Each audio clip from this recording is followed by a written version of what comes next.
prepare yourself for such a great conversation with my friend, Amy Lacey.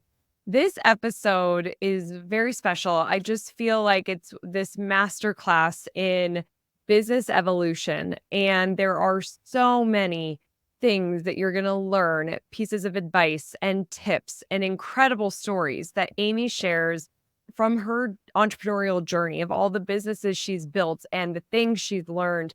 You're just going to be this fly on the wall listening to all the things that Amy has built. And if you're like me, you're going to really love this episode because I listen to a lot of podcasts and I always want to hear the stories of like, what made you do that? What happened next? Why did you do that? What were some of those hard things? I always want to know, I want to be in the room, like peek behind the curtain and really hear all the stuff. And I just feel like Amy gave us that today on this episode. So I can't wait to listen back to it. I know you're going to get so much value out of it and you're going to just love Amy. So be sure to follow her and check her out. She's at Hey Amy Lacey on Instagram. Before we dive in, here's a little bit more about my guest. Amy Lacey is a serial entrepreneur, best-selling author, keynote speaker, and business mentor. In 2016, she founded the award-winning Cali'Flour Foods, bringing the first cauliflower pizza crust to the market.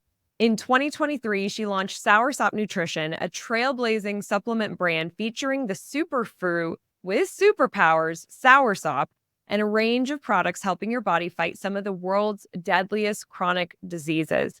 You can follow Amy on Instagram at Hey Amy Lacey and Soursop Nutrition. She's such an inspiration. I'm so honored she's here on Rooted in Retail. Let's dive in.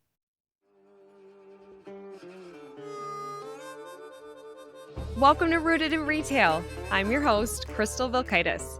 Here we have engaging and informative conversations with successful indie retailers and industry experts. Together, we learn, connect, and grow. All right, here's today's episode. Amy, welcome to Rooted in Retail. I am thrilled you're here. I am beyond honored. I'm so excited. I feel like we've both come so far the last few years. So this is an honor. Yeah. Yes, I am so excited for this conversation too. Amy and I are in the same mastermind and met a couple of years ago and lucked out and got to be at the same table for a few events. And we get to go around and hot seat each other's businesses. And I have just always been in awe of what you've done with your career, what you're doing today. So I can't wait for you to share some of your wisdom with our retailers today. But before we do it, will you take us through your experience? How did you get into what you're doing? What have you done? Share some of your entrepreneurial journey with us. All right. So my journey is kind of funky. First of all, I'm not trying to brag, but I think I'm really good at finding the white space. And I never realized that until most recently, actually, within like the last 2 years, I realized that.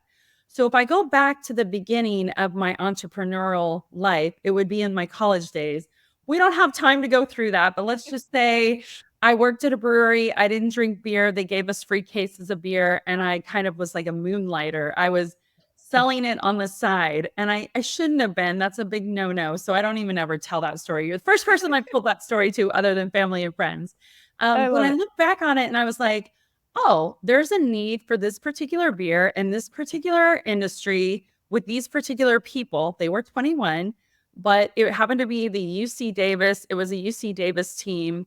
And they were buying it on the side from me. And so that was like my first, let me find a need for this because I don't drink it and I'm getting it for free. It's part of my job. So moving into a young adult, getting married, I worked for corporate for many years. That is not my jam. I did really well. I will tell you, I figured out how to make myself super successful. Example, I'm going to age myself now. 1996 Olympics in Atlanta. I'm selling copiers because I want to be in pharmaceutical sales, but I'm not. My degree was in child psychology. And so I either needed sales experience or hospital experience or nursing school or pharmacy school. And I had none of them. I had been a waitress in college. So I take on this job to get sales experience as a copier salesperson. And I decide that I want to sell Pitney Bowes copiers to the Marriott chain. My territory was Mississippi, New Orleans. So there weren't a lot of Marriotts during that time. So the guy that was making the decision, I'm trying to get in front of him and I can't get in front of him. But I learned that he's at the Olympics. He's going to the Olympics. So I drive to Atlanta from New Orleans. I figure out where he's going to be, at what event, at what time. I go and beg, plead to get tickets. I find him. I don't even remember exactly how I found him, but I did. It's not like you're texting people back then. I don't even remember having a cell phone then. I find him and he was so impressed that I went to such extreme efforts because I'm really scrappy that he signed the contract right there at the Atlanta Olympics. And I became the number one sales rep in Pitney Bowes in the Southern region. So I immediately get into pharmaceutical sales, but then I realized in pharmaceutical sales and hospital sales, you're like your own independent person. You get to control when you work and all of this, but you've got quotas and all of that stuff. I realized that I wanted to work for myself. And then I got married and I had kids, and my husband, who's a doctor, and at the time was a resident, was like, we have kids now. You can't be on the road in pharmaceutical sales. That's not going to work. So I'm like, okay, well, what am I going to do? My kids, my two older kids are 14 months apart. And so they were 2 and 3. And I did not like any of the shoes for little kids. I was like, the sneakers are cute, but there's no like really cute shoes for like babies and toddlers. And so my husband's family's from New Zealand. I go to New Zealand. I see these cute little Bobax shoes. They're little leather shoes and they got little kites on them or little bears. Nothing like that was in the United States. Now they're everywhere. They're called Robies. They're all over the place. But at the time they weren't here. So I end up buying them for my kids, all my friends and all the little mommy groups. They all want to know where I get them from. Ding, ding, ding. I'm like, nothing here. Everybody wants these cute toddler shoes.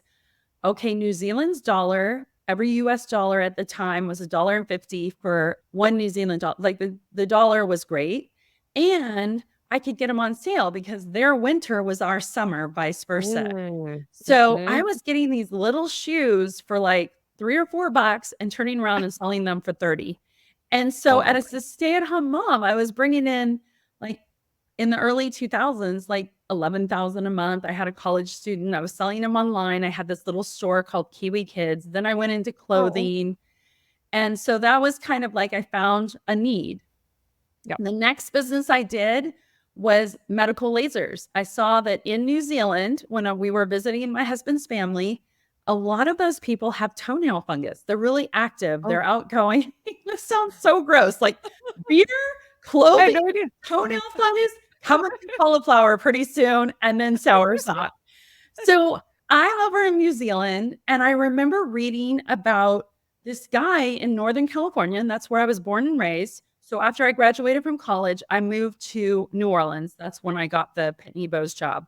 But backtrack, I'm in Chico, California, and I remember reading about this entrepreneur, because we have a lot of entrepreneurs in Northern California. And his name was John Streetsauer, and he created these medical lasers for onychomycosis. Do you know what that is? No idea. Onychomycosis is toenail fungus. Disgusting. Totally disgusting. I don't even realize I'm this person yet because I haven't been diagnosed with anything formally myself. I've never had toenail fungus. But I noticed that like some of Jim's relatives did, and a lot of people in New Zealand did. And then I remember reading about John. So I go to John and I say, hey, is there anybody selling these lasers overseas? And he's like, yeah, we have a few people in Europe and this and that. I said, anybody in New Zealand or Australia? He said, no. I said, I want to buy those countries. He said, I don't sell countries. I said, well, I want to buy the rights to put these lasers in those countries. And he said, I'll let you test New Zealand, which I knew he was going to say, if you do well in New Zealand, I'll give you Australia. Australia is so big, and New Zealand at the time was 4 million people. So I already knew that he was probably going to say that, and I only wanted New Zealand. So then I cold called podiatry clinics in New Zealand from the United States. So at 3:00 in the morning, I would get up. I made a list of all the podiatrists in the country of New Zealand, South Shore, North Shore. And I started randomly calling. And I hit this jackpot of this one guy named John Miller who owned 10 foot mechanics, 10 Mm. podiatry clinics. And I said, I've got a cure for onychomycosis. I didn't own the laser yet. I said, it's a laser. It's new technology. It's coming out in the United States. I had no idea how I was going to get a medical laser that's big and bulky into the country, by the way. Yeah. So I get him to commit to doing it. And the way that I committed to him is I said, it's new technology. If I give you exclusive rights to it and you put a laser that can be mobile into your clinics on the North Shore, and then we buy another laser and put them in the clinics in the South Shore, it's a cosmetic procedure. Insurance doesn't cover it in New Zealand. It'll be $1,000 a treatment, and we'll split it. And your podiatrist, I will bring somebody from the United States, a podiatrist trained in how to use a laser, to teach all of your podiatrists on how to use them. And I'll spend $80,000 marketing you. Now, back then, marketing was billboards, newspaper, magazines. I said, I'll spend $80,000 marketing you. And so really, you're getting the lasers for free. They're going to be in your building. All you have to do is give me 50% of the profits. Yeah. So I take a loan out from my 401k that I earned from, actually, it started at the beer company when I was in college. Ken Grossman owns Sierra Nevada Brewery. That was my first job. He gave us a 401k plan. So I ended up doing that laser deal. And then 2 years later, I got really sick and I sold the business to my husband's cousin. And the only reason why I sold the business is because I got really sick. I was diagnosed with lupus. I believe it was the childhood trauma that I never dealt with. So, you know, I now have 3 children. My youngest is 2. I've got this laser business. We always did Friday night family fun night, which was pizza, usually like Round Table or Domino's or something like that, and either board games or movies. And it was like our family bonding night. And I found, like, on Saturday mornings, I started getting really sick. And I only ate pizza on Friday night, so I could narrow it down that it was something to do with pizza. And so I ended up seeing somebody, long story short, I did an elimination diet. Turns out I need to be gluten-free, grain-free. Inflammation is attacking my body. And it was so bad that the doctors put me on steroids. I ended up getting blood clots. I was on Coumadin, which is warfarin at the time. They didn't have anything better. Plaquenil, they put me on for lupus, which is the drug that everybody was talking about wanting to get during COVID. So it has tremendous side effects. Steroids alone, there were shots of steroids, make you crazy. They don't allow you to sleep and you just get crazy. So I was this crazy hot mess. I ended up getting really depressed. I started binge eating, which was an issue I had as a child, stress eating. I ended up getting very depressed. They put me on Wellbutrin. So I'm on a cocktail of 5 drugs. And I have 3 little kids and a business. I sell the business because I can't function. And I go into this very deep depression. But then I meet with somebody who tells me to do the elimination diet. And I'm trying to figure out a way to eat pizza again with my family. I go online, and this is before anything was in the grocery store but a head of cauliflower. And I find a cauliflower pizza crust by Rachel Ray online. And it's gluten-free and it's grain-free. So I try to make it. It's a hot mess. Doesn't work. It's like falls apart. I make it again, falls apart. I probably made it like 10 times. My daughter goes, and she's like 11 at the time. She goes, Mom, you're juicing, because they put me on a juice diet. You're juicing. Just juice the cauliflower and see what happens. Like, it'll probably take the moisture out and not fall apart. Genius, Caroline, genius. So I ended up perfecting the cauliflower pizza crust recipe. And I ended up tweaking Rachel Ray's because I wanted more Italian seasonings and different things like that. And I play with it and start getting very healthy because I'm doing all kinds of different things. You know, I'm meditating now, I'm journaling, I'm all the things you hear people doing, but I'm actually doing it. I get off all my medications. Wow. And I'm feeling so good. And I decide that I want to start helping other people feel good too that are on a lot of medications. So I start these healthy happy hours and kind of health coaching, but mainly health coaching for sick people. And at the healthy happy hours, I'm serving cauliflower pizza crust and smoothies, no alcohol. And somebody convinces me to take it to farmer's market. So we take it to farmer's market. Fast forward a year, it ends up going viral with a story that we shared of one of my clients who lost 90 pounds, and her daughter was nonverbal autistic. The doctor had put her on a low carb diet. Turns out our pizza's low carb, never meant for it to be this low carb keto pizza. Turns out it's low carb keto. And that story of Kenzie being nonverbal and becoming verbal and Jesse Mm. losing all that weight went viral. And so in 2016, I think it was like negative $269,000 in that Mm. business. On my hands and knees praying that either God takes the business away or starts making it successful.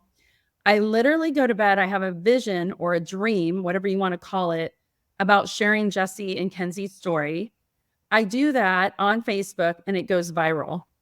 And in January of 2017, we sell more than we have the entire year of 2016.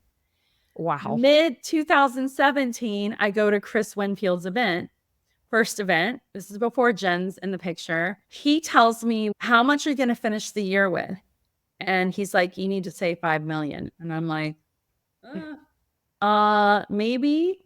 But I say maybe 5 million. And he says, how much are you going to do next year? And he goes, say 20 million. I'm like, 20 million like that. I mean, he has it on video. I look so Yeah. insecure. And it turns out that year we did 5.3 million. And the next year we did 20 million. And I often Wow. get asked, how did you do that? And then cauliflower is now $1 billion category. And, you know, there's cauliflower rice. In New Zealand, they're making cauliflower ice cream now. No. Yes, it just came out, which used to be an April Fool's joke of cauliflower. We used to say, we have ice cream. It was a joke on April Fool's. We did it like 2 years in a row. And now New Zealand is doing ice cream. Wow. So I coined the phrase, if cauliflower can be a pizza, you, my dear, can be anything. I tried to trademark that phrase and I couldn't get it. But I truly believe that. So I believe that if I can do it, especially with the background that I have, which was a really rough childhood, and I ended up on a farm. I had been in foster care. I mean, it was rough. I dealt with trauma. If you have trauma out there, you really need to get some help because it will manifest in some kind of illness. And just learning through trial and error. I mean, one of the ways that we went viral was working our email list, which we didn't have, but we put out an email and we just kept grooming that email list before we even knew what email really was. And the emails, when I sold the company, the venture capitalist, the emails were bringing in 6 million a year. So, and that's a list, as you know very well that you know this. I know you know this. But a lot of people don't. And I'm shocked that by now people don't know this, but you own your own email list. You don't own your socials. At any time, your socials can be taken away from you, but your email list can never be taken away from you. And the cool thing about an email list is if it's properly warmed, for example, Cali'Flour's email list, I was able to buy for my new company, which is Soursop. So it is something you can sell. And my mentor, who sold BioTrust for an undisclosed amount, a 9-figure amount, he still owns his email list and he rents it out. I mean, they've got to warm it up properly, but he rents his email list out to the same kind of people, the health industry, supplement type people. So, I mean, your email list can be gold. So that is definitely something you need to have. So I did sell the company, a portion of it, and I sold it to some venture capitalists. And I didn't realize, I did not do my due diligence on what it meant to work with venture capitalists. But you basically lose control of your company. And I never realized how attached I was to Cali'Flour. It was like a fourth child to me. So when they changed the recipe and they let my team go and they put me on sabbatical and I no longer could be in meetings, I was like a temper tantrum 3-year-old. I threw a fit. And it was like, I use the analogy of like your kid dating somebody that you don't like. And the more that you tell them you don't like them, the more your kid pushes you away and runs to the person that you don't like. That's what this felt like. The more I said, you're ruining the e-com business. You're not grooming the email list. You're not even checking the open rates. You're not like customer service is not important to you anymore. The more I did all of that, the more they pushed me away. So Mm, with Cali'Flour, customer service and the customer experience was the most important thing to me. And it still is today. And that's one of my things that I tell people is get in communities, have the most awesome customer experience and customer service. And you'll have people that, if you can take people that are disgruntled, unhappy customers and make them happy, they'll become affiliates for you, because we did that with yeah, Cali'Flour, and you will have smart. amazing success. So I ended up selling the rest of Cali'Flour in November of 2022, and the venture capitalist walked away from it in October of 2023 and shut it down, which was Oh, devastating. yeah. But by then, the reason why I sold the rest of my shares wasn't because I thought they were going to shut down. They were doing really well. They had just bought another brand called Mikey's. The reason why I did that is I had been playing with these other products, in particular, the one I launched, Soursop. And when my lawyer looked at my contract with the venture capitalist, anything I created, they owned. So Oh, I couldn't launch another product until I got out of that contract. yeah. So I had to resign from the board, sell my shares, and be completely done. I was still the founder. I was still going to food shows. I was still on social media, but I was allowed to launch another product. I couldn't launch a pizza, but I could launch another product, and they didn't own it. And that was why I had Okay. to completely separate myself. Wow. Yeah. What a journey, Amy. My goodness. I And know. then tell us about soursop, because this is something that was so new to me. Like, so what's going on here? So again, Rory Vaden says this all the time, and now I use it. I like to serve the person I once was. And if I can Mm, find the white space, meaning it doesn't exist, I know if it's helped me and my family or people I know that are close to me, if it helps serve them in any way, in any big way that changes their life, I know that it will help the mass media if there's a need for it, if there's a white space. So if that's what I say, I can see where a need is needed. So right after I sold the big chunk in 2019 of Cali'Flour, I moved my family to Florida. That's a whole nother story. There was a big fire in Northern California. It burned down this town. My oh, extended family lived in that town. Their houses didn't burn, so they didn't get the insurance. Nobody had any money. I was getting offers for Cali'Flour, people offering me millions of dollars to either have equity or buy it. So I took the fire as a sign that I needed to act on it. And I moved everybody to Florida. I let my husband pick because he lived in Northern California for 17 years. And I'm like, okay, you can pick where we live. And he's like, but I said, but it has to be a state that doesn't have state income tax.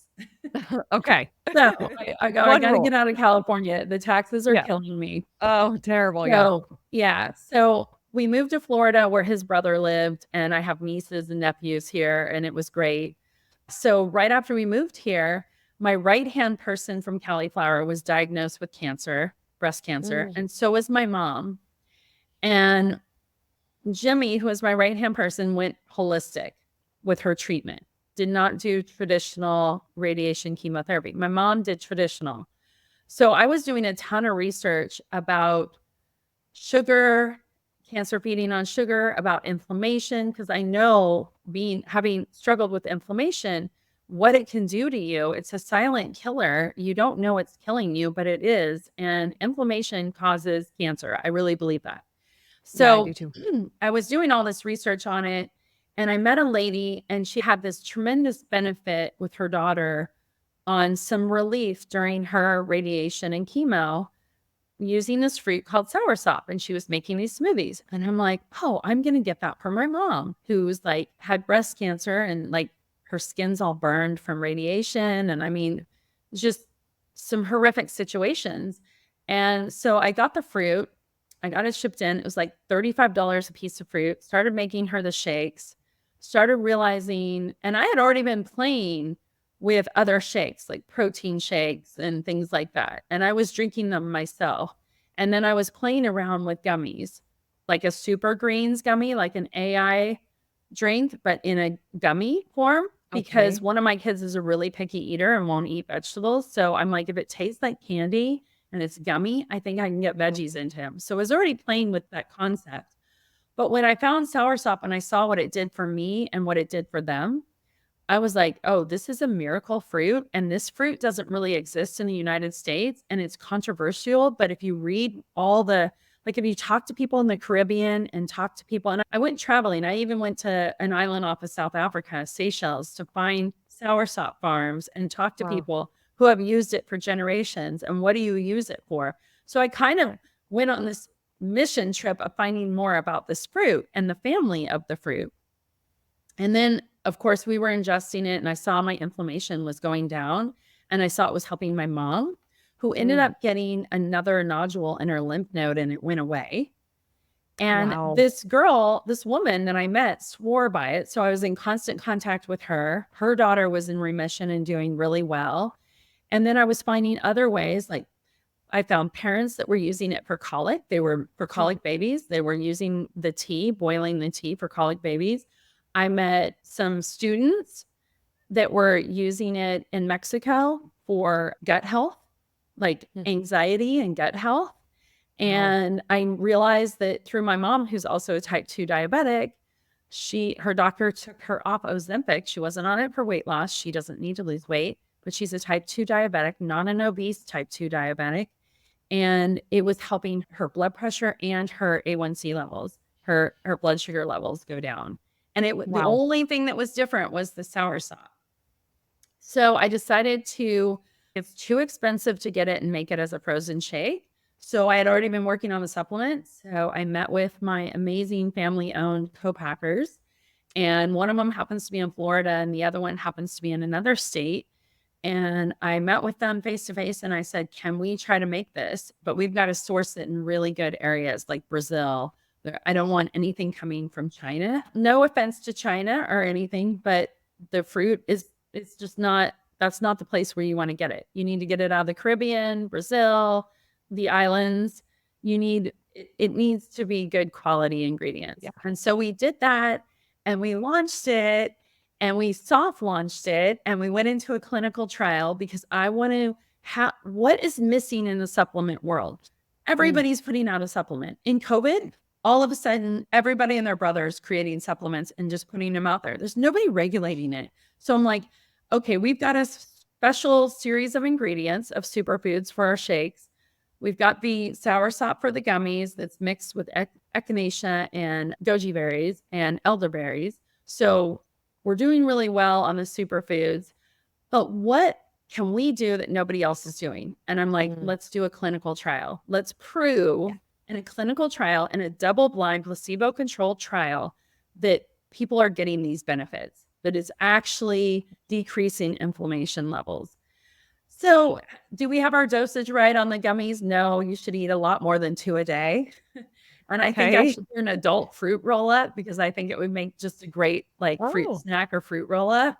Yeah, yeah. that's coming down the pipeline. And there's trials and errors just like there was with cauliflower, but I was the first cauliflower pizza crust. We built $1 billion category and I made a ton of mistakes, Mm. tons of mistakes.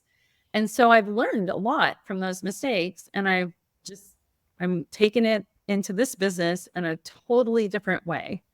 Mhm. And I've already made mistakes on this business too, but I'm learning. It's Yeah. Well, always that's learning. part yeah, that's the part I mean, that's business, right? Like, we just Yeah. don't know what we don't know until we cross that bridge, and then we have to figure it out, and, I mean, that your story, Amy, I only knew, like, 10% of that. I absolutely love hearing the innovation, the finding the white space, filling needs, and just being committed and doing it and not letting yourself hold yourself back of like, "But I don't know how," or "I don't have that experience." You're just like, "I'm gonna figure it out. I'm gonna do Oh, it."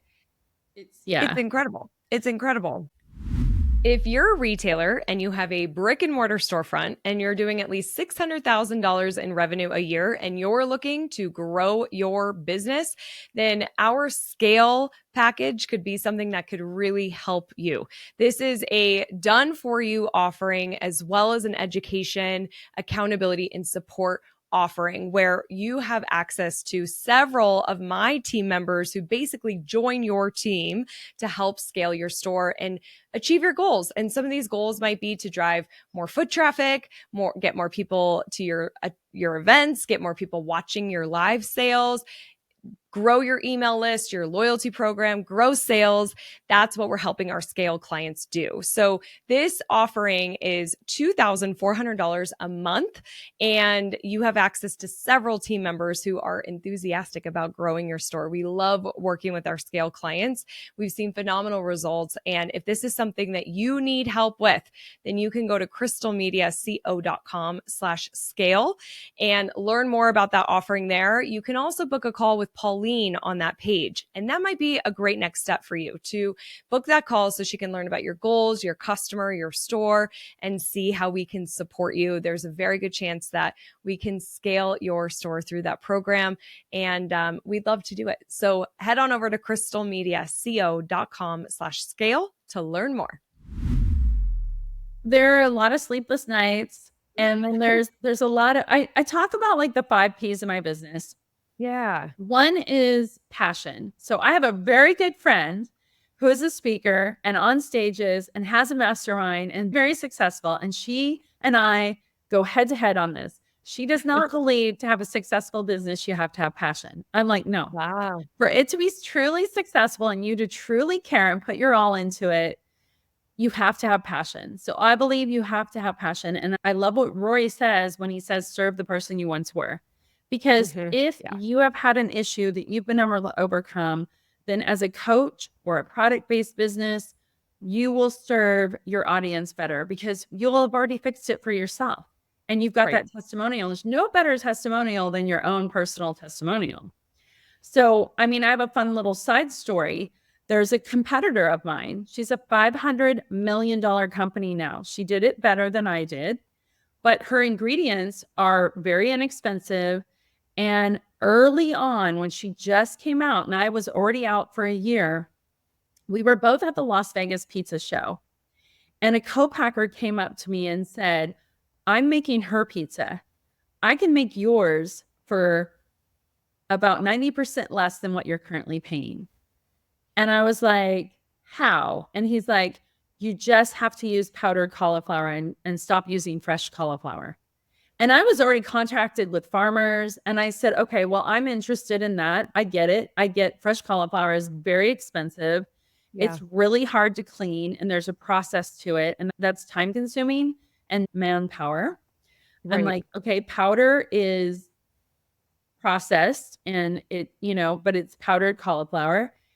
But as I'm learning about her recipe, because he's basically telling me he'll do her recipe for me because we were already #1 on Amazon for pizza crust and we were booming. We were doing way more than she was doing at the time. But when I learned what you had to do with the powdered cauliflower, I'm like, I can't eat it then. So I'm the testimonial. And yes, I can make a pizza now instead of it being several dollars for a piece of pizza. I think or a pizza crust. At that time, it was costing me like $3 a pizza crust to make. $6 a pack. So my margins weren't great, but I could make her pizza for $1.05. It was a lot cheaper, but I wouldn't be able to eat it. And I'd have to lie to my consumers. And I wasn't willing to compromise my integrity and my authenticity and my story. So I turned him down. But today she's still there. And 3 things I learned from her.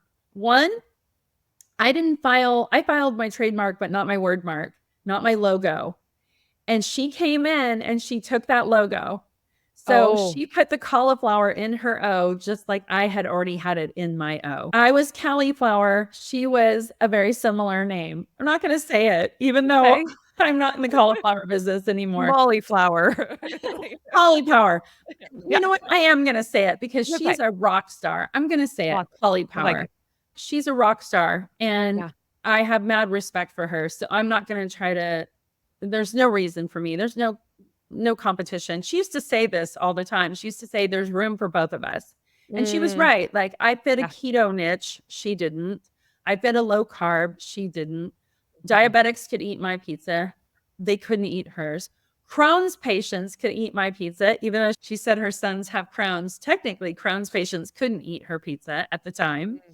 So there was a need, but her pizzas appealed to the masses because when you start putting fillers in, like 90% of our food out there on big box brands, and I'm talking like Kellogg's and things like that, big box brands, when there's a lot of fillers, it's garbage. Right. And I'm not saying her pizza is garbage, but my pizza was very authentic, true, fresh cauliflower, grain-free, gluten-free. If you are a person that's used to eating Domino's and pizza like that, you're going to struggle going from that to cauliflower pizza crust. She is a great in between because it doesn't taste like fresh cauliflower. So you can hide it with the fillers, the taste. So yeah, so she filed the right mark. She had the right attorneys behind her. I didn't. I had the cheap attorney. Get the expensive attorney or do your own research. That's one lesson. She had inherited, I don't know exactly the amount. I heard a couple $1,000,000. She put that into marketing. I didn't have any marketing budget. As I was selling pizza crust, I was putting all the money back into marketing. This time with Soursop, I raised capital from friends and family. So I didn't go venture capitalist, and I raised over $1,000,000. And we use that for inventory. We use that for marketing. We use that for branding. Before, I was just scrappy. We did our own branding. So the original packages of Cali'Flour are awful. I was making it out of my kitchen in the beginning instead of going straight to a co-packer like she did. I mean, I was just scrappy. I didn't have the money, the resources, nor did I know it was going to be what it was. She had the resources. She had a bigger margins than I did. And she appealed to the masses and I appealed to a certain group. And so if I could go back, those are some of the things I would have changed, which I've done in this business. But yeah, so I often tell people, make sure you file the right marks because the minute you find something in white space, competition's right there. So you better be prepared for competition. And my advice about competition is don't get sucked into watching everything they're doing. Just be transparent and authentic. So product, that's what I say for my other P. Create the product that best served you or a loved one. Keep it authentic.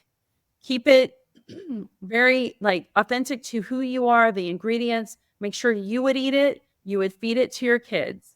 If those don't align, then you need to not produce that product. Do not chase money and compromise your integrity. Okay, the first P, can I just say, Amy, this is like a masterclass in entrepreneurship and also just such an incredible story about evolution. How you've evolved and I'm loving it. Okay, so take us through these P's and then we'll go through all 5. Okay, so product, got to be authentic. People, very important to surround yourself with good people. I have 2 thoughts on people. One, my team, who the Cauliflower team is now in the Soursop team. The venture capitalists fired them. They went off on their own. And then as soon as I launched a new product, they all came back to me, which I'm so grateful for. So when you have a team, I believe that team needs to be people that are hungry, humble, and have strong emotional intelligence. That's just how I feel about it. The majority of my team have always been women.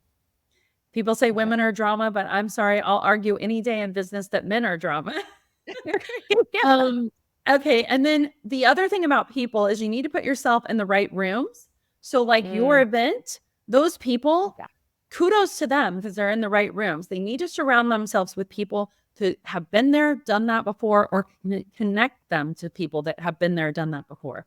And the great thing about the food industry, and I believe it is so also in the supplement industry, as well as many other industries, people love to help other people, especially beginners. So just ask. People are willing to help. Okay, so then perseverance.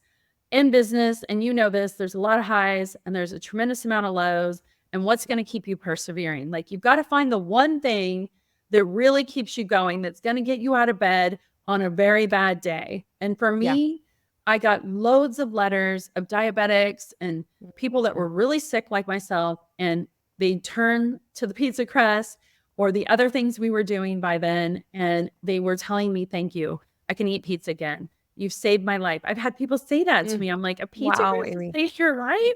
Like, it's just been a phenomenal thing and it's kept me going. And then the team, of course, has kept me going. And then the other thing that I'm really big on, and I'm doing something right now, and I will fast forward and tell you if it works. I think it will. And for any of you out here, you might want to try this. This is a big thing. Paying it forward, Mm. philanthropy, finding a cause that's you're really passionate for. I don't mean to resort to like religion because I'm not a fan of religion, but I am faith-based. It's like tithing. Like even when you don't have it, you need to do it in my book. Okay, so I believe even when you're a newbie business, you need to pay it forward because it'll Mm. come back to you tenfold. So Yes. here's a little tip that I'm just learning. I'm just researching it. Apparently, the government partnered with Google, and maybe you already know this. Maybe this is a thing that a lot of people already know, and I'm just learning it, which wouldn't surprise me. But apparently, Google got partnered with the government. And if you have a nonprofit, if you can show that you can, for example, we're coming out with a sleep line. My husband's board certified in sleep. We Oh, have wow. sleep gummies and a sleep app we're working on. And it's about getting you to your regular sleep rhythm. So none of our Mm. products, like they don't have melatonin in them even. They're very natural. It's about getting you on your regular sleep rhythm. I have filed the 5031C to help people get sleep because I believe sleep is a real key component in health.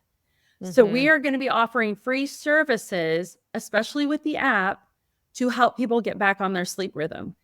If we're approved, and by the way, I'm filing this in another country because the US takes forever. Mm. Google will give us $10,000 worth of ads every month. But it Whoa. has to be a nonprofit and it has to be approved and it has to be a service related to a product. It can be related to a product. So we have the Okay. sleep line, but you have to be able to use a service alongside of it. So I don't know, you name a product and I can probably come up with a service to go along with that product that people could donate. And Google charges the government. You don't have to get a government grant. It's just an application, but you do have to have that nonprofit already set up. Okay. That's incredible. I didn't know about that. I So I'm didn't definitely going to either. learn more about that. Wow. I'm in the process, and since I've spent a lot of time on an island off of South Africa, I'm actually applying in Africa for the Oh, license, wow. and we will be paying it forward. We already had with Cali'Flour, we had Cali Cares, and Mm. we worked with Apollos Bags. I don't know if you're familiar with them, but they help women in Bangladesh. They like Mm. support them. They give them jobs like regular wages that you would have in the United States, which didn't exist. So we didn't partner with them in setting up Apollos Bag, but we were a big person early on buying Apollos Bags to support that cause. And then we did a lot with the sex trade because I'm very passionate about kids and abuse for a whole nother show on that one. If you ever want to do another show on trauma, we can talk Yeah. about that. I will let you know because if there's a way that multiple people can get $10,000 worth of Google ads for free every month for a year, that's huge. That's huge. I Yeah. love it. That's a fun little tip. Yeah. So that's my final P is paying Yeah. it forward. Paying it So, forward. yeah. Well, and I so agree. One of my favorite books is The Go-Giver, and it's about giving and in business and just give it, you always get. And I have a lot of stories of that too, where like I felt down in my business. I'm like, oh, okay, I need to give right now. And that all of a sudden just shifted everything. So I so agree with that piece. Yeah. All these So pieces. it doesn't matter if you're faith-based, if it's the universe, whatever. It's what does Jen say? Reciprocity. Reciprocity. Thank Yeah. you. Yeah. I believe that. I believe Yeah. what you put out there in the world comes back to you. And a lot of Yes. times it comes back to you tenfold.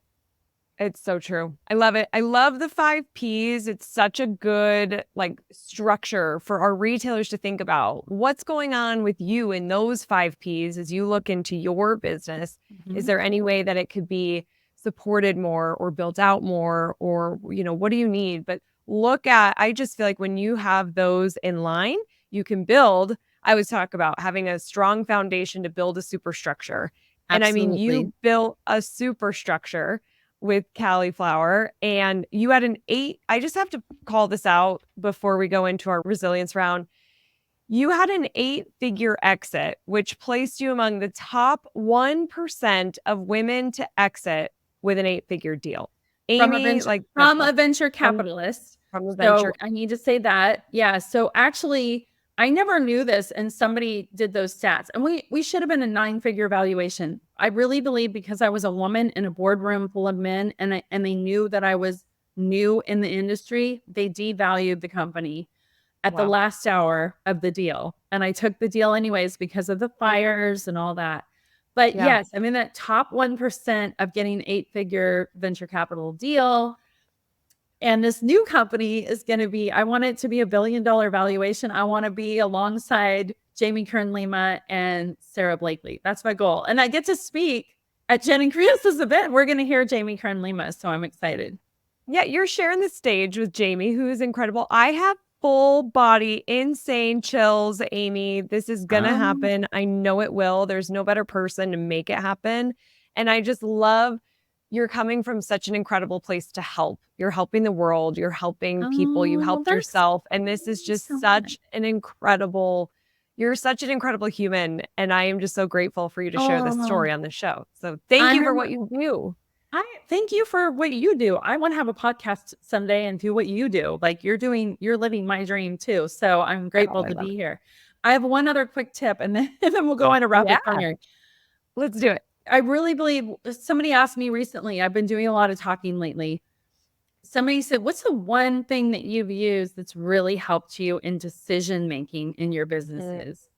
And it's a SWOT analysis. And I was shocked. I was speaking at a Maggie Berghoff event. There was like 76 women and men in there, mostly women. And they were nurse practitioners, nurses doing a new business. And I said, how many people have used a SWOT analysis to figure out their business decisions? Because you guys are all like, you've got budgets, you've got business plans, but who's done a SWOT analysis? Nobody raised their hand. A lot of people didn't even know what it was. So I don't know if you've ever used it, but it's a strength, weakness, opportunity, threats, basically paper that you write out. I have it organized in a certain way. I use the same one all the time. Happy if anybody wants to DM me on my Instagram, happy to send it over to you. That's how I make decisions. It's so helpful. I love doing SWOT analysis. It's actually something I used to do for our retailers and for other like vendor partners and things in this business because I found it so useful for myself. And when you're looking through that lens of what are our strengths, what are our weaknesses, what are those opportunities, and what are the threats? It's a really nice, well-rounded picture of what's going on, the landscape. And it just gives you this idea of like where we need to go and how we're going to get there. And I think they're just so fun to do. So that's a great action item for our listeners. I'm so glad you said this. Yeah. You've never done a SWOT analysis. You can reach out to Amy if you need any kind of like direction on that from DM her. And, I don't know if you've got I'm sure you've got some tools there to help them. But it can be as simple as like on your piece of paper, the SWOT, do the research. And then in our Facebook group for Rooted in Retail, I want you to share that you did your SWOT analysis. Let's hold you accountable, but you can find some gold in these things. Such a great tip, Amy. Yeah. And I have one already made up that I'm happy to just send over because then you can crisscross them and it's laid out. So it makes it a little easier and something you can stick somewhere and look back to it and adjust it. It's time to introduce your customers to their next obsession. Have you heard of Dr. Doug's? I am obsessed with this product line. A big reason why I'm so obsessed is the organic, all-natural ingredients, things like coconut oil, olive oil, beeswax, shea oil, essential oils like lavender and peppermint. I personally love the magnesium balm. It helps relax my muscles. I also use the chapstick every single day. I am hooked. Dr. Doug's is a line that you can sell in your store and has a very awesome history of how they got started because Dr. Doug is a real person. He has this story of being a Marine, then naval aviator, turned to a medical doctor, a neurologist, and he was seeking healthier solutions for himself first, and then realized that he could help other people with common issues as well and made Dr. Doug available. So Your customers are going to love it. You're going to love it. And just by being a Rooted in Retail listener, you get to save an additional 10% off your first order. You can go to drdougswholesale.com. And in the notes section, just be sure to say that you heard about Dr. Doug's from Rooted in Retail to save that additional 10% off your order. Make sure you chat that in. You get to save. Head to drdougswholesale.com to shop their products, sell it in store, and have your customers hooked. It's so good. Okay, awesome. Okay. Amy, are you ready for the resilience round? You're ready. Let's go. Best business book. Okay, that's really hard for me, but I'm like, okay, this is the one I think is the best for me right now. Leaders Eat Last by Simon Sinek. So the Ooh. reason why is, and this is what he says, why some teams pull together and others don't. And I love this because I'm so proud. And it's hard because I love Stephen's book on Diary of a CEO. I love Stephen Covey's book, 7 Habits of Highly Effective People. I mean, The One Thing, there are a lot of great business books out there, but I love this one right now. It's just important to have a great team. And it's important you can't have a great team unless you're a great leader. And I think landscape has changed in that kind of team thing. I don't think it's a hierarchy. I think it's more about coming together. Eat last is the thing. He's like, eat last. Oh my gosh, I have to check that out. That sounds so good. And I do want to say, like, we're pausing from our resilience run for a second, because when we were prepping for this interview, you sent over how you like talking about the power of forgiveness in growing as a leader. Yeah. And we didn't even do that. I love it. I know. I love that you said that. Can you take 2 minutes and just talk about that, Amy? Because we need it. We need the forgiveness as leaders. Yeah. So the power of forgiveness has been really important to me. And I wouldn't have Soursop if I hadn't gone through this whole forgiveness thing. And I actually spent 16 months. So in my mind, forgiveness is a choice, right? We choose to forgive, but healing, which you need to heal from whatever you're forgiving or whoever you're forgiving, is a process. So I had to really go through specific steps on how to learn how to heal. I had to forgive my mom, who was a single mom. I had to forgive the venture capitalists and what they did. I had to forgive some people in business that embezzled from me, that really hurt me, people that I trusted. So in order for me and I had to forgive myself. That was the biggest forgiveness, because I was a mom of 3 kids and a husband who worked really hard to have the business he had. And as Cali'Flour was growing, it was like Cali'Flour was number 1 and everything else was after that. And I lost sight of what was truly important to me. And I finally figured it out, but it took a while, and there was some damage done. So I had to forgive myself for the damage I had done being all over the country, trying to build this business that was just growing rapidly, and forgive myself as a mom and who I was. And that was really important, and go through the steps of healing. But I can tell you that the business of Soursop Nutrition is so much more healthier than the cauliflower business. Even though we don't have the numbers of cauliflower yet, I believe we'll go way farther than cauliflower ever did, because I'm so much healthier. And because I'm healthier, my team is healthier and my family is healthier. I prioritize things way differently. And I don't know how many times my team has said, oh my gosh, the old me would have been so scared to tell you this, but the new person you are and the new me I am, I tell you this and we figure it out together. It's no big deal. The old you would have gone into maybe spinning rage or whatever. I tried not to be like that, but it's just, I had to learn how to heal. And when you forgive, you don't forgive people for other people. You forgive people for yourself. And that sounds selfish, but if you stay angry and hurt, you're only hurting yourself, and you can't grow. You can't move forward. You just can't. So the biggest thing you can do, and you hear it all the time, is you can't be angry and have gratitude at the same time. And it's true. I really believe it. So with the venture capitalists, I wrote lists of gratitude for them, which people that were in that with me are like, wait, what? You were grateful for them? And it wasn't the money that I got from them. it was my life back, my time back, their extra expertise in certain areas. If they hadn't rejected me, I wouldn't have been I redirected basically to this new business. Yes, I think it's really important. I did a podcast that all we talked about was forgiveness, and it Mm. was massively successful on the amount of people that actually viewed it. So I'm sorry that we didn't get to that. There's so much I could talk about, but Oh, yeah, for those sure. are like some basic tips. Like if Yeah, you have somebody that's really hurt you, as hard as this is, I don't know where you see this, maybe on Dateline, people that have murdered people's family members and that in court they say, I forgive you. Like they do that for themselves because yep, otherwise it eats you up. So totally.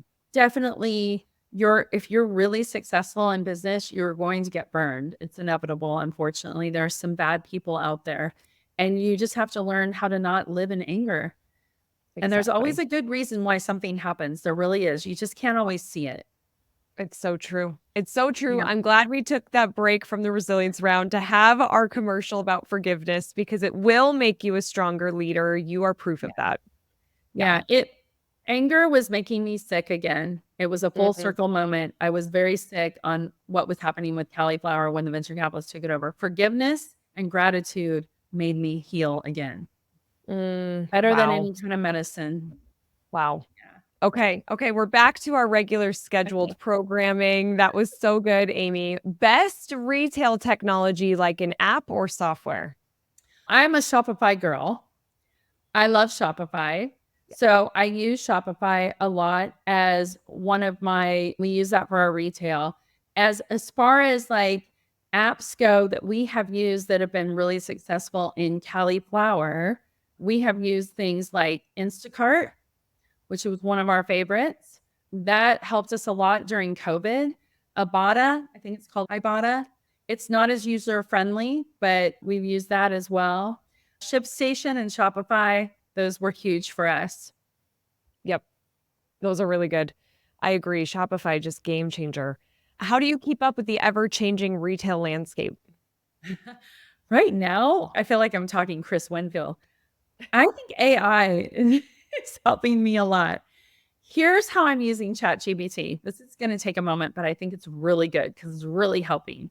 At Okay. first, ChatGPT, we hired this guy that was writing our emails and we plugged him into an app that told us it was ChatGPT. And I'm like, I'm not Hmm. paying somebody that much money when I can do it myself. Okay. Plus, it goes back to being authentic. Write your own emails. But Yeah. how can you make ChatGPT authentic? Here's what you do. I learned this at a conference. I've done it ever since the conference with an expert like Chris Winfield, but it wasn't Chris, it was somebody else. And I won't say his name because we're Chris fans. But anyways, you go into ChatGPT and you say, I would like you to ask me 25 questions about my business. Here's my Mm, business. I'm using Soursop fruit as a supplement to help people with XYZ. Ask me 25 questions. And then it plugs out questions. It asks you, I wish I had the questions in front of me, but it'll be different for everybody's business. But the questions were anything like, who's your avatar? And sometimes people are like, wait, I want ChatGPT to help me figure that out. But if you have a business, you already have an idea of who that is, and you can fine mhm. tune that through ChatGPT. So Yeah. answer the basic questions through for your business. Ask the computer, ChatGPT, to ask you 25 questions. Answer those questions as thorough and as authentic as you can. Then, when you want to do something like write an email or do an ad, go back, and this is the key, go back to where you've answered those questions. It has to be on the same page and ask it to write you an email. It'll write an email, and the app that detects whether it's ChatGPT or not says it's human Oh, because it nice. takes all your information that you've answered on those Yep. questions. I will get people saying, I want to know my avatar more though. So how do I put my avatar in? You have a general idea of who your person is. So put in the basic general as much as you can. It will fine tune it for you. You can go back in and say, okay, I know that moms, stay at home moms, I'm just throwing this out here. Stay at home moms are the best for my business and they have kids at this age and they live in this part of the country. Who else can I impact in that area or whatever? And it will spit something else out. So It will. that I love, that's how I use it. Again, going back to being as authentic as I possibly can, it's Yeah. got to have your information in it. It does, and it is such a great way to keep up, so I so agree, and I love using that how you just explained it for those prompts to Yeah. develop that content for you, so good. To help retailers be stronger, more rooted in success, what's a retail foundational best practice? Okay. I wrote a novel, and that's why I'm referring to my phone and I have my glasses on. I'm going to keep it brief. There's just so much. Oh gosh, I was just like, there's so many stories here that I could go to, but I really think the key is brand awareness. And I think that you've got to build your brand awareness. I'm doing that now with Soursop. It's really hard. It was really hard with cauliflower too, because so many times I would go and talk about cauliflower pizza and people would say no. That's like the last veggie standing on a veggie tray. No, nobody likes cauliflower and they're not going to eat the pizza. So you have to persevere through the no's on the brand awareness and just realize it's next opportunity and figure out how to build brand awareness. I think it's so important. And again, it goes back to all those P's too, like being authentic with yourself. Brand awareness, leveraging the social currency of influencers and affiliates, and building communities right now are key. Yeah. Those are different than when I launched cauliflower. That's very true. Yeah, the Yeah. world has, especially with technology and TikTok and just these things that Mhm. have really taken off, but those are really great pieces of advice for our Yeah. retailers. I couldn't agree more. I just want to say a quick story. And if you don't have time for these, then that's fine. Back in the day when we were building Cauliflower, Walmart called me. And I remember the guy that replaced me as CEO. He goes, Amy, no buyers are watching influencers or affiliates online. They're not looking at social media. That was our new CEO replacing me.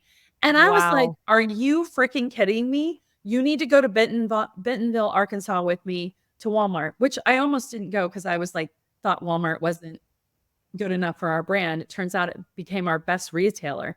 I went to Bentonville, Arkansas, and Walmart did a really cool thing. They let go of all their old sales buyers and they hired young, mostly female, nutritionists, Mm, nurses, people that had been educated in the health space and eating better because Walmart wanted to up their game and get yep. healthier products in. So I went out there and this young, cute buyer comes out, and I'd already met the old buyer, and I was so pleasantly happy to see a nice, young, healthy girl and not a overweight old man who told me that nobody's going to ever eat a cauliflower pizza crust.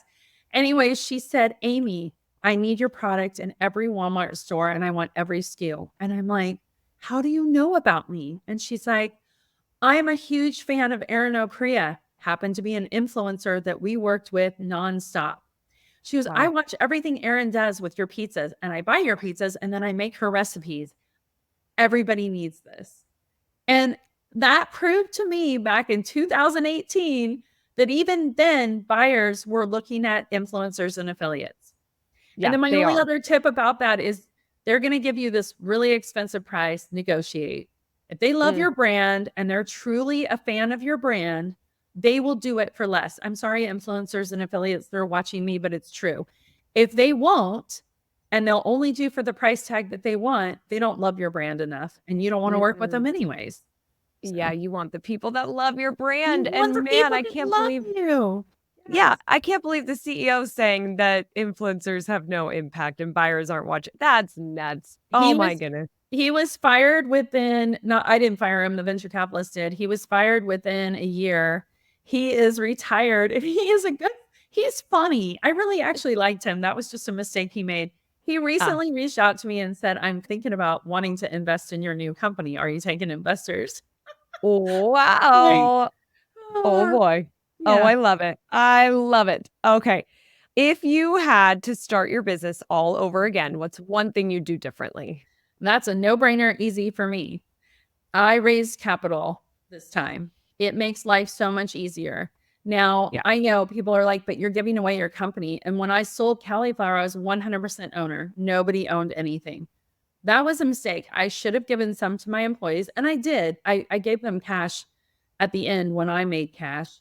But this time I found rock star females and a few good men. There's a few men in there that I love, that I respect, some that are in Chris and Jen's mastermind, actually, our Love it. founders, I did a equity plan for them and a low entry point. So instead of raising millions like I did at the end when I sold Cali'Flour, I'm raising a couple million, so 100,000 per investor.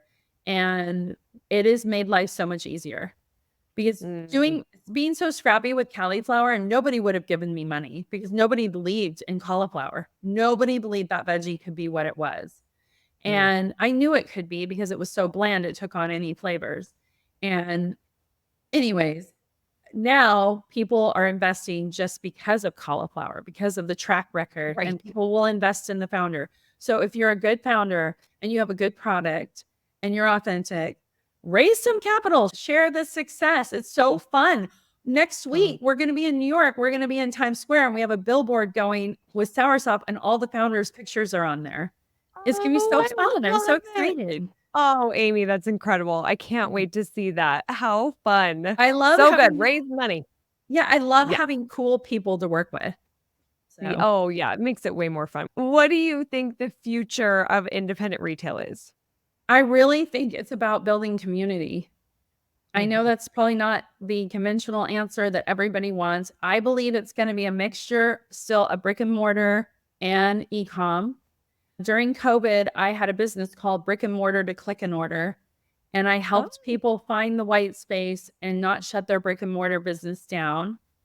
cool. And we found like areas to improve or to launch on e-commerce. And that was really fulfilling. And I believe that if you've got a strong community, like a strong support crew, which means you're online or your local community supports you, there's a way to blend that. But it all starts with having really good customer service and customer experience and building a community, Yep. a loyal So community. true. Mhm. Yeah, you've got to. And that's where our retailers have such an opportunity. They're so involved in their community. And if you're not, do get involved, be Get connected, involved. build that with your Yeah. community. And even if you're e-com, you're not in a physical location, having that community online, you can absolutely do it too. I so agree with you, Amy. Yeah, one of the things that we did that really helped bring our community in when we were just online, and this is before we had our little pizza bar restaurant, we actually did a lot of reach out to our customers that bought our products and asked them to help us make the next flavor or the next product. And that's how our Fun. plant-based crust came about, because we had a lot of people that said, "Hey, we don't want dairy. Can you make us something without dairy?" And we did it. And then the Tennessee Titans picked up the plant-based crust and they were serving it to all their team members. And then Wow. it went crazy after that. So, I mean, bringing in your community and figuring out what they want and actually making them a part of it. They helped design the name of it, the packaging, the ingredients they wanted to see in it, the whole bit. And we had them involved, and it was very cool. It's very fun. It's That loyal. is such a good example of creating community and just really connecting with your customers. I love Yeah. it. Amy, how can people connect with you and find you online? Yeah, so I answer all my DMs at Hey Amy Lacey, HeyAmyLacey. If you reach out to me, I'll send you Soursop for free to try because I want to get your opinion. If you want Awesome. the SWOT analysis tool that I use, happy to send that to you also. So, Love it. Love it. And we will link to you as well. Definitely follow Amy. I love your content on Instagram. thank And that's so you. generous to share so we could try soursop. So thank you Yes. for that. Yes. Thank you for sharing for what you do. This went by so fast. It was really incredible to hear your story and your advice. So thank you for being here, Amy. Thank you for having me. Yes. And everyone, remember that I am rooting for your success. Have a great week ahead. Bye. Thank you so much for being here. It means the world to me. Don't forget to join the Rise and Shine newsletter, which is social media news you need to know, sent via email every Monday morning. Go to crystalmediaco.com/rise to join. And don't miss the newest episode of Rooted in Retail, which drops every Sunday morning.